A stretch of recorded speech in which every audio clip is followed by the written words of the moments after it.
कांग्रेस अगर सत्ता में आई केंद्र में तो जम्मू कश्मीर से संबंधित आर्टिकल 370 की वापसी होकर रहेगी, ये घोषणा की है कांग्रेस ने। कांग्रेस के वरिष्ठ नेता और राहुल गांधी के पॉलिटिकल गुरु दिग्विजय सिंह ने एक सोशल मीडिया प्लेटफॉर्म पर पाकिस्तानी जर्नलिस्ट के सवाल का जवाब देते हुए यह दावा किया।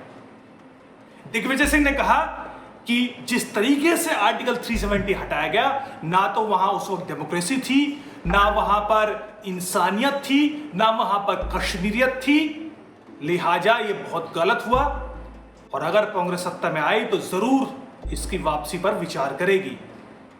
क्लब हाउस नाम के प्लेटफॉर्म पर पाकिस्तानी जर्नलिस्ट शाहजेब जिलानी के सवाल का जवाब देते हुए दिग्विजय सिंह ने ऐसा दावा किया, सुनिए। Democracy was not there in Kashmir when they revoked Article 370. Then Insaniyat was not there because they put everyone behind bars. And Kashmiriyat is something which is basically the fundamentals of secularism. Because in a Muslim majority state, there was a Hindu Raja, and both worked together. In fact, the reservation in Kashmir was given to the Kashmiri Pandits in government services. So, therefore, the decision of revoking Article 370 and reducing the statehood of J&K is extremely, I would say, sad decision, and the Congress party would certainly have to have a relook on this issue. Thank you so much. कांग्रेसी नेताओं के ऐसे बयान के बाद आपको फिर से वही वायरल वीडियोस ध्यान में आ रहे होंगे जिसमें हाफिज सईद जैसे आतंकी पाकिस्तान में बैठकर कांग्रेस की तारीफ कर रहे होते हैं।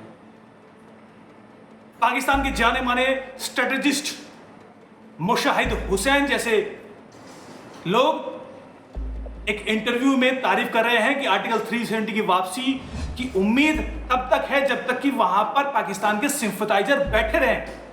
वो बाकायदा कांग्रेस का नाम लेते हैं, लेफ्ट पार्टीज का नाम लेते हैं, ममता बनर्जी का नाम लेते हैं और अरुंधति राय जैसे एक्टिविस्ट का नाम लेते हैं। वो बाकायदा कहते हैं कि जब तक ये हैं आर्टिकल 370 की वापसी एकदम संभव है। सोचिए, दोनों दिग्विजय सिंह के बयान और पाकिस्तान के स्ट्रेटेजिस्ट, इन दोनों के बयान में कोई आपको सिमिलरिटी, ये महज इत्तेफाक तो नहीं हो सकता, लेकिन बहरहाल कांग्रेस आर्टिकल 370 का हटाने का विरोध तो करती रही है, लेकिन इस तरीके से पाकिस्तानी जर्नलिस्ट के सवाल के जवाब में इस तरीके से दावा निश्चित तौर पर सवाल खड़े करता है। लेकिन इसी बयान में दिग्विजय सिंह एक और बड़ा झूठ बोलते नजर आते हैं जिसमें वो कहते हैं कि दरअसल कश्मीर में जो कश्मीरियत है वो सेकुलरिज्म का एक पहलू है, सबसे बड़ा पहलू है, क्योंकि मुस्लिम मेजोरिटी वाले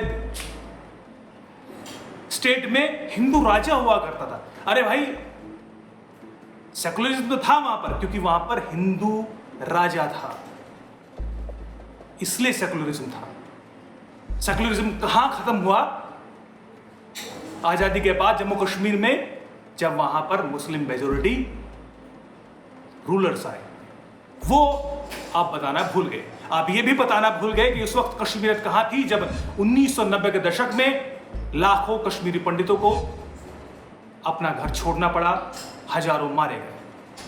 बहरहाल एक और झूठ बोलते हैं इसमें दिग्विजय सिंह। वो कहते हैं कि वो कश्मीरियत ही थी जिसके चलते कश्मीरी पंडितों को जम्मू कश्मीर में रिजर्वेशन मिला हुआ था।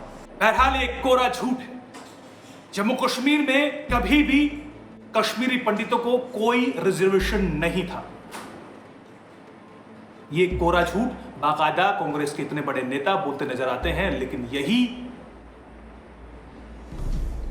सच है।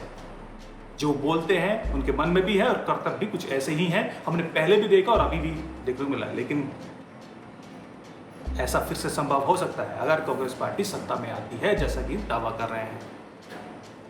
बहरहाल आगे देखिए होता है क्या। नमस्कार।